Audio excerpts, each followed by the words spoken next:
Bueno amigos, pues nos encontramos con nuestro consejero de Agricultura, Ganadería, Pesca y Alimentación también, porque es un poco pues lo importante, sobre todo por el desarrollo de los productos locales.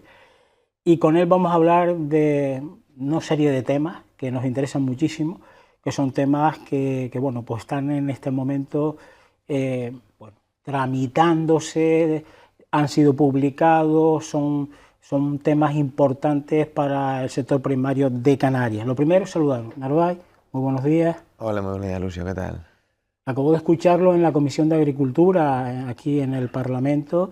Estaba respondiendo varias preguntas y una de las que me pareció más interesantes fue el tema del suelo agrario, la defensa del suelo agrario, y usted decía específicamente que había que protegerlo, tanto para ahora como para un futuro, ¿no?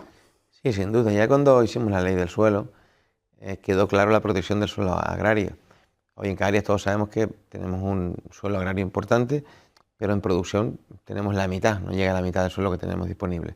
Con lo cual, dos cuestiones. Una, la protección para el presente y para el futuro, para que no se tenga la tentación de ocupar ese suelo para otras actividades que no vengan vinculadas al suelo agrario en el futuro. Y después tenemos que sacar dos instrumentos fundamentales para el sector, que son las directrices de ordenación del suelo agrario, esas dosas, famosas dosas, que parten de la ley del suelo, que eran la parte, y después los usos complementarios del suelo agrario, para dar la posibilidad, uno, para simplificar y agilizar en la utilización del suelo para agricultura y ganadería, y el otro, para permitir qué usos se pueden permitir, no solo los agrarios, sino también usos alternativos, siempre vinculados a la actividad agraria, es decir, el uso complementario de la actividad agraria para que tengan una renta, para que el agricultor y el ganadero puedan tener una renta complementaria asociada siempre al suelo agrario, a la actividad agraria y ganadera.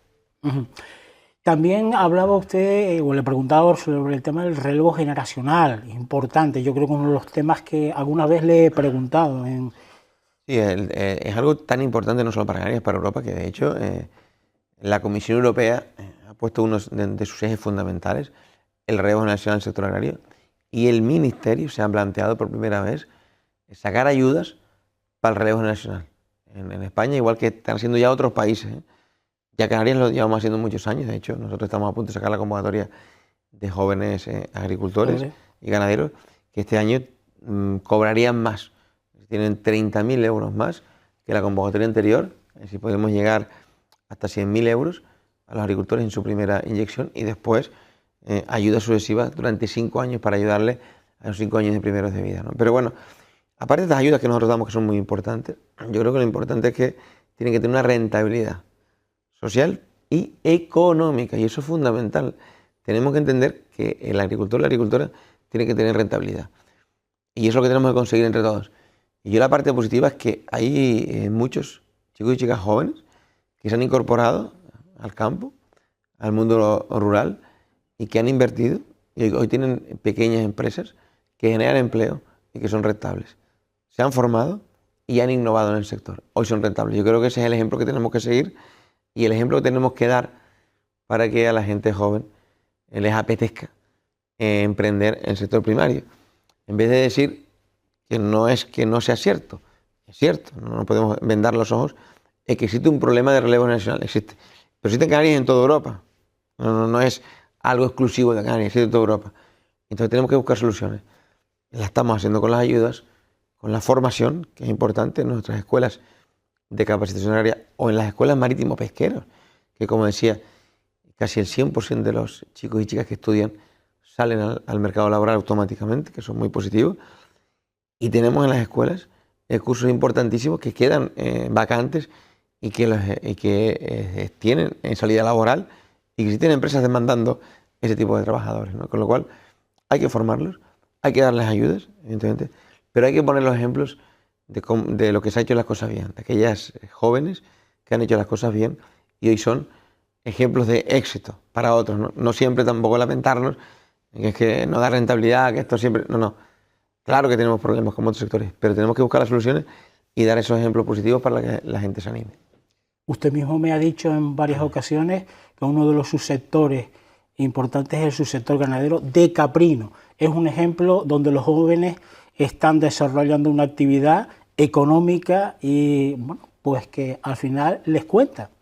Sí, podemos poner ejemplos que tenemos en Canarias. Tenemos un ejemplo de jóvenes ganaderas y de jóvenes queseras, tengo que decirlo, que aparte de la actividad como tal, con una granja no muy grande, pero que tiene actividad complementaria, porque da cursos de formación, da talleres para los niños, aparte hace queso, lo vende en el mercado local de manera directa, sin intermediarios, porque se ha formado, porque está formada, porque en la formación también damos actitudes empresariales, de comercialización, de mercado directo, y que hoy en día pues genera empleo, tiene empleados, empleadas, genera riqueza, tiene una actividad que es rentable y es bonita. Y ese es el ejemplo que tenemos que seguir. ¿Y existen en Canarias?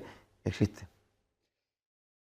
Una de las preocupaciones de nuestro consejero es sin duda la superproducción platanera y los precios que hemos tenido durante los últimos 5 meses. Para eso se ha puesto a trabajar él y su equipo para buscar una serie de medidas. ¿Cuáles son esas medidas que se están trabajando para un poco pues, paliar todo este tipo de situaciones? Sí, yo creo que el sector platanero es el sector más importante que tenemos en Canarias, sin duda. No solo por la vinculación directa del PIB que genera la renta que genera directamente el plátano, sino que el sector platanero tenemos que entender que genera otras rentas complementarias que sin el sector no tendríamos. Digamos transporte, digamos vidriero, digamos cartoneras y digamos el transporte de mercancías entre Canarias y la península. El mayor importador de Canarias es el sector platanero y eso hace que las frecuencias y los precios que tenemos en península y de vuelta a esos contenedores beneficien a todos los canarios. Entonces hay que entender que es un sector importante. Dicho esto, también tenemos que, entre todos, con el sector, tomar medidas. Y nosotros estamos trabajando en medidas en un decreto. Y lo queremos hacer con el sector. Esto no es una imposición. Yo creo que es una solidaridad de todo el sector, que tenemos que entender que tenemos que mirar mucho más allá de los próximos 5 años. Tenemos que mirar a un futuro de 20, 30 años para garantizar que podemos seguir viviendo el plátano y puede ser rentable, mejorando evidentemente la retirada, porque es algo que choca muchísimo, a nivel social, a nivel europeo choca mucho, esa retirada tenemos que mejorarla. Tenemos que planificar la producción, porque igual que la falta de producción hace que no suplamos el mercado, la demanda y eso es negativo, la sobreproducción hace que inundemos el mercado y que evidentemente los precios se puedan hundir. Entonces tenemos que controlar la producción que Canarias puede comercializar a un buen precio y tenemos que garantizar la parte social del plátano, que es tener el mayor número de productores vinculados al plátano. Y una realidad palpable, ¿no? Que la caída en 2011 hasta 2021, datos estadísticos, han caído el número de productores perceptores de ayuda, con lo cual hemos perdido productores.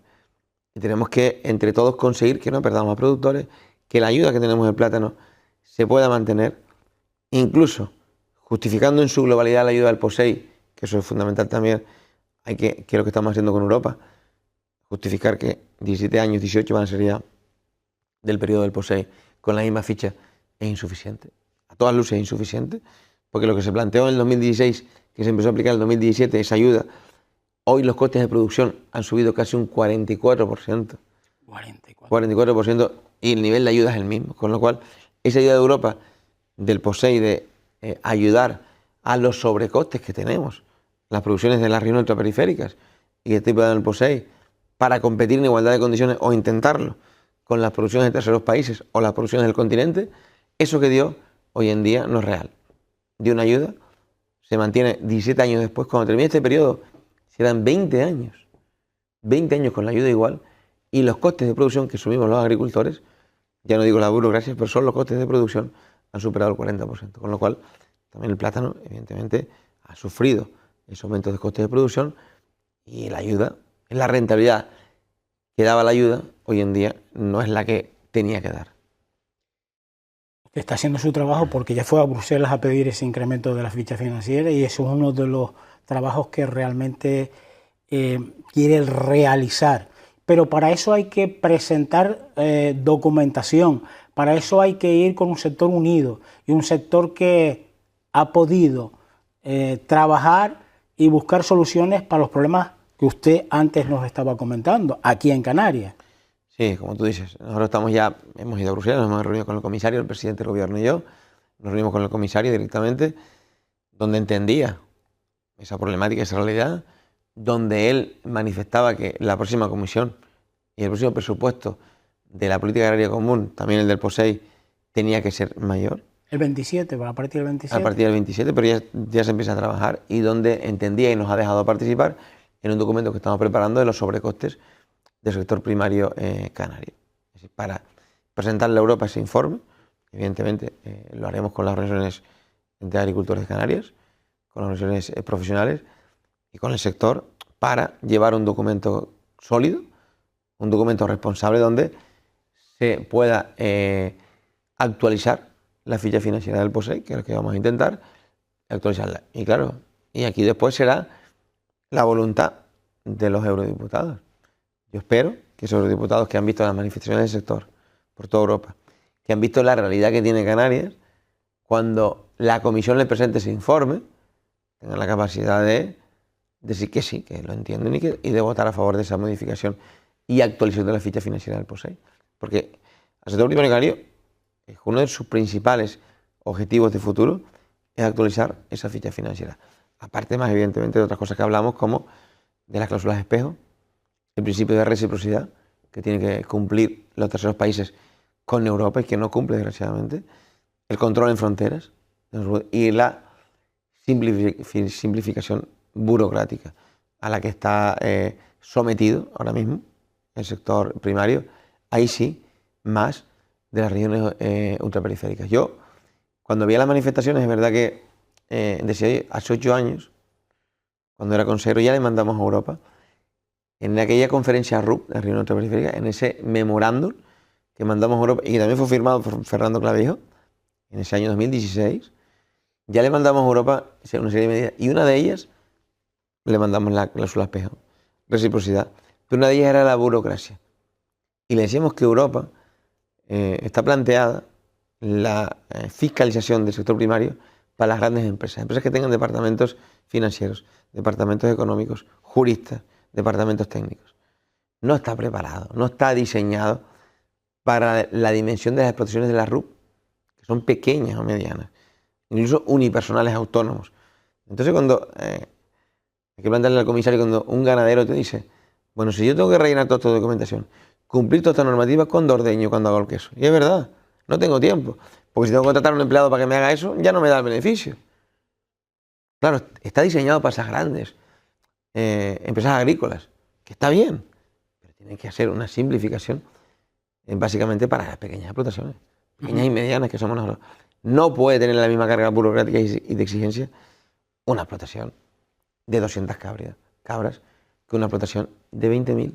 No puede tener la misma exigencia una hectárea de cultivo de papas en Canarias, ¿no?, que 200 hectáreas lineales de cultivo de papa en Holanda. No puede ser lo mismo. Primero porque está mecanizado, son llanos y tiene una dimensión que hay que controlar. Nosotros no estamos mecanizados porque la orografía muchas veces hace que la mecanización sea complicada. Somos pequeños, son 1 o 2 trabajadores los que tenemos. Entonces, claro, eso es lo que tenemos que hacerle entender a Europa. Una Europa de varias velocidades, que legislativamente tiene que contemplar todo eso, ¿no? Desgraciadamente hasta ahora no lo ha contemplado.